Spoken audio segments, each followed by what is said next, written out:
बहादुरगंज में रूपा की शादी होने वाली थी। रूपा की माँ और पिताजी बहुत डरे हुए थे।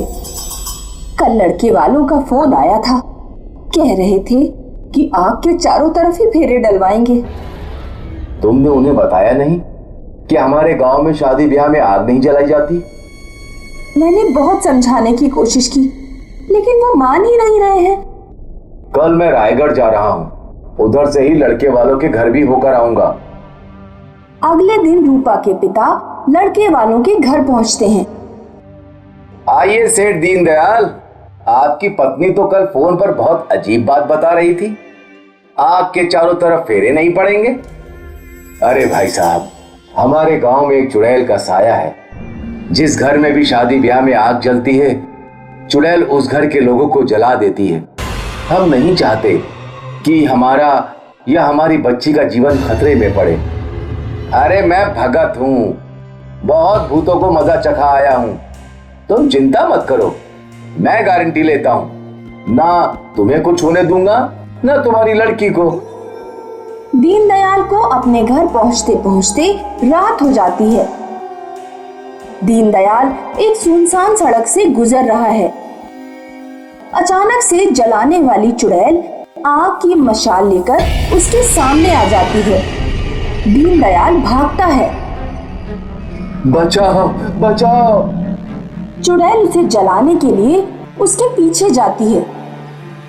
दीनदयाल एक कुएं में कूद जाता है और रात भर बाहर नहीं निकलता। सुबह वो अपने घर पहुंचता है। अरे, रात भर कहाँ थे और ये भीगे हुए क्यों आ रहे हो? कल मैं बच गया, चुड़ैल तो मुझे जला ही दे रही थी।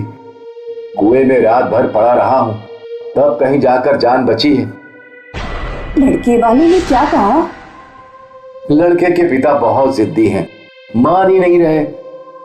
कुछ महीनों बाद रूपा की शादी वाला दिन आता है।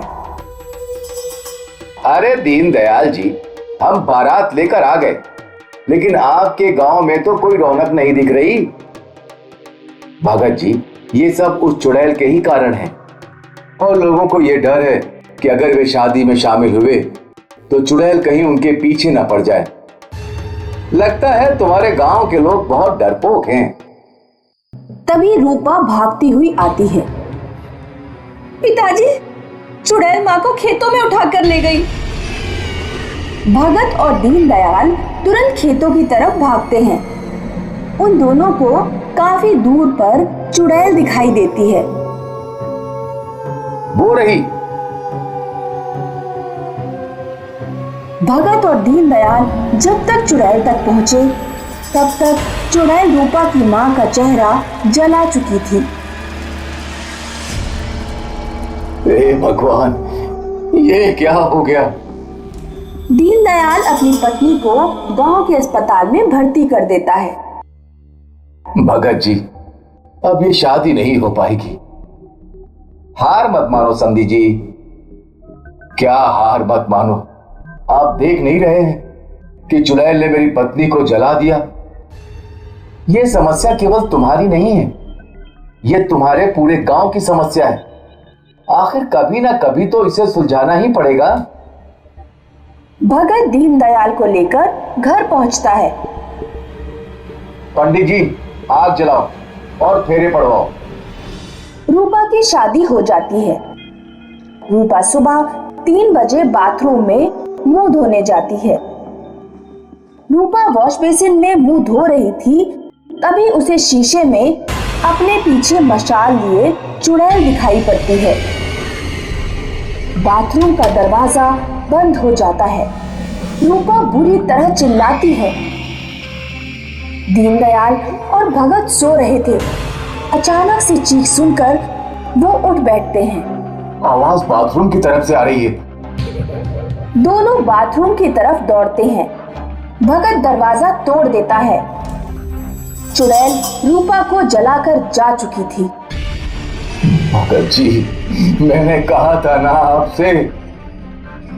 चिंता मत करो, अब मैं महापिशाच यज्ञ करूंगा। चुड़ैल यहां चलकर नहीं आई तो मेरा नाम भी भवानी प्रसाद भगत नहीं। भगत दीनदयाल के घर के आंगन में महापिशाच यज्ञ करने बैठ जाता है। चुड़ैल चिल्लाती हुई वहां आती है। कौन है तू? क्यों जलाती है लोगों को? कुछ नहीं बताऊंगी कमीने। भगत आग में आहुति डालता है और चुड़ैल चीख पड़ती है। बताती हूँ 40 साल पहले की बात है। उस समय विधवाओं को समाज दोबारा विवाह करने की अनुमति नहीं देता था। मैं कम उम्र में ही विधवा हो गई थी। मुझे गांव के एक लड़के से प्यार हो गया। वो भी मुझे प्यार करता था। हम दोनों मंदिर में शादी कर रहे थे। गांव वालों से ये देखा नहीं गया कि एक विधवा शादी करे। उन्होंने मुझे जलाकर मार दिया। तुम्हारे साथ बहुत बुरा हुआ। जिन्होंने भी तुम्हें जलाया था उनमें से ज्यादातर लोग अब जिंदा नहीं होंगे। मैं और पूरा गांव तुमसे माफी मांगते हैं, लेकिन तुम इन निर्दोष औरतों को जलाना बंद करो। आखिर इन्होंने तुम्हारा क्या बिगाड़ा है? भगत की बात सुनकर चुड़ैल पिघल जाती है। चुड़ैल दीनदयाल की पत्नी और बेटी दोनों के चेहरे दोबारा सही कर देती है। तुम्हारे साथ जो हुआ, मैं अपने गांव में और इस गांव में किसी औरत के साथ ऐसा नहीं होने दूंगा। विधवाओं को पुनर्विवाह करने की पूरी आजादी मिलेगी। तब चुड़ैल गांव छोड़कर हमेशा हमेशा के लिए चली जाती है। दीनदयाल अपनी बेटी की खुशी खुशी भगत जी के साथ विदाई कर देता है। एक घर में एक औरत एक चारपाई पर और उसका बेटा दूसरी चारपाई पर लेटे हुए थे। लखन, तेरे पिताजी कहाँ हैं? माँ, पिताजी तो खेत पर सोने गए हैं। औरत ये सुनते ही चारपाई से उठ पड़ती है। अरे, आज अमावस्या की रात है। तेरे पिताजी भूल गए क्या? जल्दी जा, अपने पिताजी को बुला कर ला।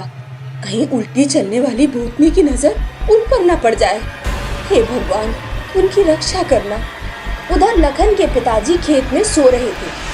तभी उल्टी चलने वाली चुड़ैल हाथों के बल चलते हुए पिताजी की चारपाई के पास आती है। लखन दौड़ता हुआ खेत में पहुंचता है तो देखता है खटिया पर पिताजी के बाल पड़े हुए हैं। कौन थी वो चुड़ैल? गांव के लोगों ने उससे अपना पीछा कैसे छुड़ाया? आइए सुनते हैं उल्टी चलने वाली भूतनी की कहानी। मोहिनीपुर गांव के पड़ोस में नवाबगंज नाम का शहर था, जहां शैलजा अपने मम्मी पापा के साथ रहती थी। माँ, आज मैं कॉलेज के बाद दोस्तों के साथ पिकनिक मनाने पड़ोस वाले मोहिनीपुर गांव जा रही हूँ। बेटा, सूरज डूबने से पहले ही लौट आना। माँ, अब मैं बड़ी हो गई हूँ। घर लौटते हुए थोड़ी बहुत देर हो जाया करे तो अब चिंता मत किया करो। और मैं पपी को भी अपने साथ ले जा रही हूँ। शैलजा अपने पपी और अपने दोस्तों राहुल और पूजा के साथ पिकनिक मनाने गांव पहुँचती है। वो लोग अपना तंबू लगा लेते हैं और वहाँ खूब मौज मस्ती करते हैं। चलो दोस्तों, गांव के खेतों में घूम कर आते हैं। रात होने लगी है, अब हमें घर चलना चाहिए।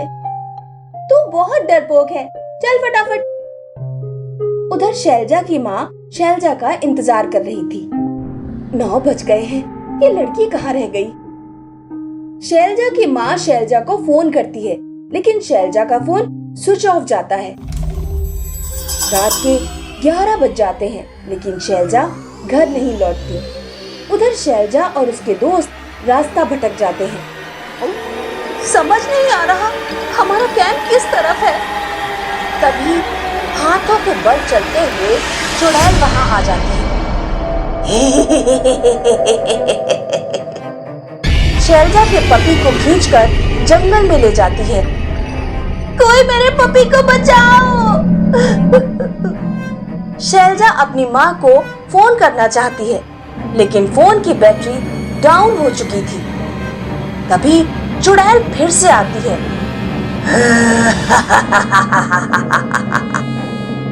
और शैलजा की टांग पकड़कर उसे खचेड़ते हुए जंगल में ले जाती है।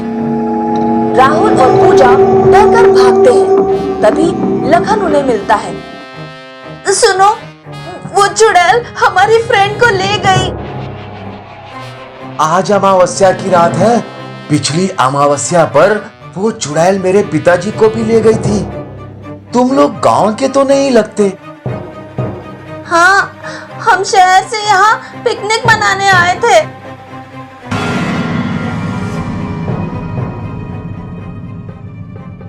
अगले दिन सुबह शैलजा की माँ गांव पहुँचती है। पूजा और राहुल उन्हें सारी बातें बताते हैं। हे भगवान, पता नहीं मेरी बच्ची किस हाल में होगी। बच्चों, तुम लोग घर जाओ।